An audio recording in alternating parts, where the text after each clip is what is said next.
I run faster, the wheel spins quicker, and the glow becomes brighter. The hum of it is a constant companion, a metallic lullaby that promises progress. Every revolution is meant to be a step forward, a closing of the distance between where I am and where I believe I should be.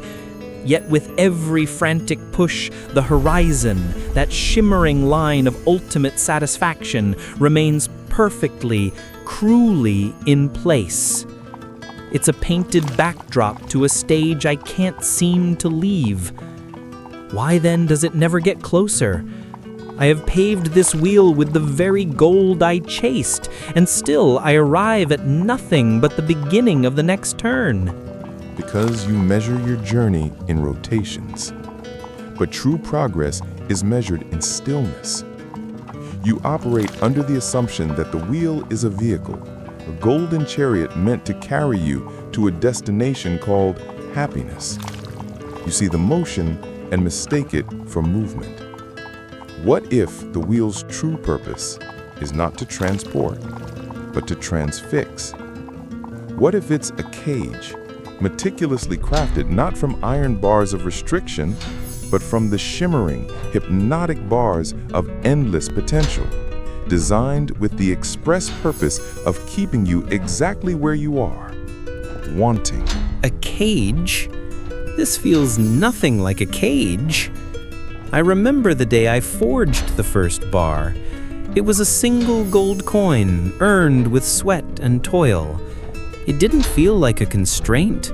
It felt like a key to a door I had always seen as locked. With more keys, I built more doors and eventually a grand palace around myself. This palace, this wheel, was constructed with the promises of absolute freedom. Each golden bar whispered of the security, the admiration, the ease it would bring. And for a time, it delivered.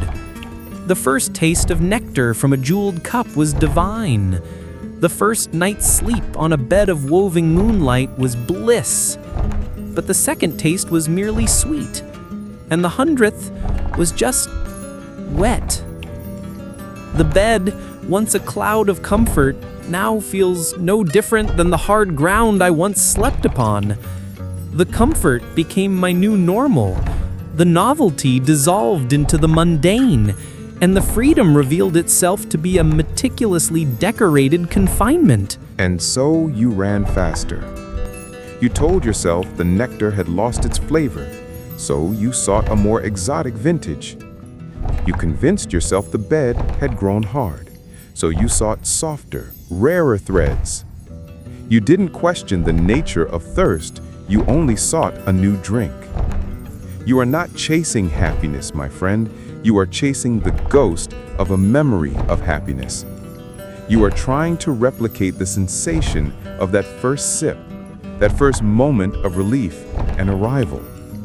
The tragedy of the hedonic treadmill isn't that it's a race you can't win. It's that the finish line recede at the exact same speed you run towards it. The reward for running more, for accumulating more, isn't freedom. It's just a more spacious, more ornate, more blindingly golden cell. You have not built a palace of freedom. You have gilded the bars of your own prison. My treasure is my trap. I feel it now, a truth cold and heavy in my gut. The weight of this gold on my back is not the satisfying heft of wealth, it's the crushing burden of my own desires. Each coin is a stone, each jewel a shackle. I am a beast of burden to my own ambition. How can something so universally desired, so celebrated in song and story, become so unbearably heavy? The world looks at me and sees success, a radiant pinnacle of achievement, but when I look at my reflection in the polished gold, I see a creature panting, exhausted, its fur matted with the sweat of pointless effort. Because the true value of a thing is never in its substance, but in the space it occupies in your life and what it displaces. You look at your gold and see what you have gained. You have failed to see what you have lost. To carry the gold, You had to empty your hands of other things. You gave up stillness in your relentless pursuit of speed. You sacrificed the profound richness of the present moment for the empty promise of a future that never arrives.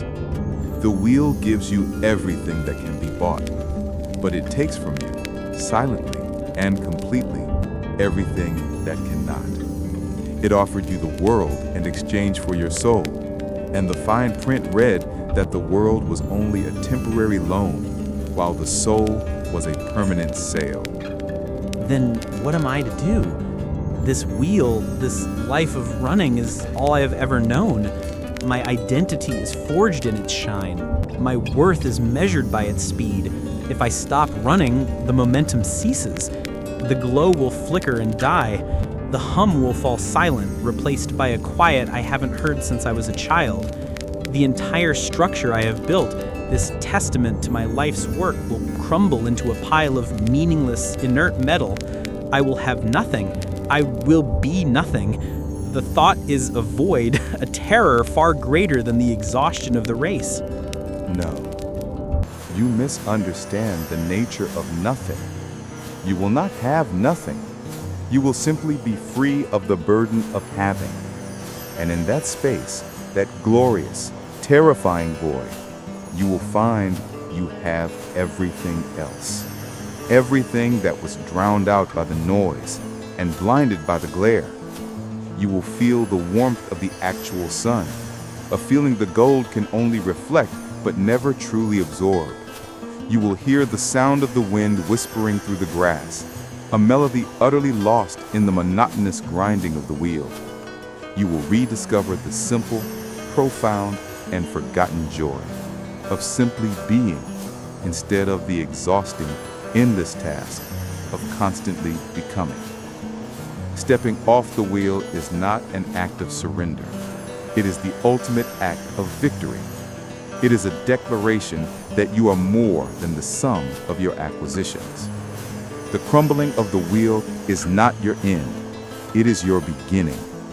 We all run on a wheel of our own making. For some, it is a wheel of gold, like our friend here. For others, it is a wheel of achievements, of titles, of recognition in the eyes of others. It can be a wheel of digital validation, chasing likes and followers in a hollow pursuit of connection. It can be a wheel of perfectionism, striving for an impossible standard that always remains one step out of reach. We run, all of us, convinced by a story we tell ourselves, that the next lap, the next promotion, the next purchase, the next milestone will finally be the one that brings us peace. We chase a future contentment so fiercely that we trample the present happiness that is already beneath our feet, quiet and patient. But peace is not found at the finish line of a race that has no end. Contentment is not a prize to be won after a final heroic effort. It is not a destination. It is a state of being. It is found in the courageous, terrifying, and breathtakingly beautiful moment we decide to stop running. It is the conscious choice to step off the wheel, to feel the solid, unmoving ground beneath our feet, and to endure the dizzying silence that follows. In that silence, we begin to hear our own heartbeat again. We notice the intricate patterns on a single leaf. We feel the shared warmth of a simple conversation with a loved one. We discover that the richness we were chasing in the future was a pale imitation of the infinite wealth already present in the now. The real journey isn't about building a faster wheel. It's about finding the courage to stand still and finally notice the vast, magnificent world that was waiting for us all along.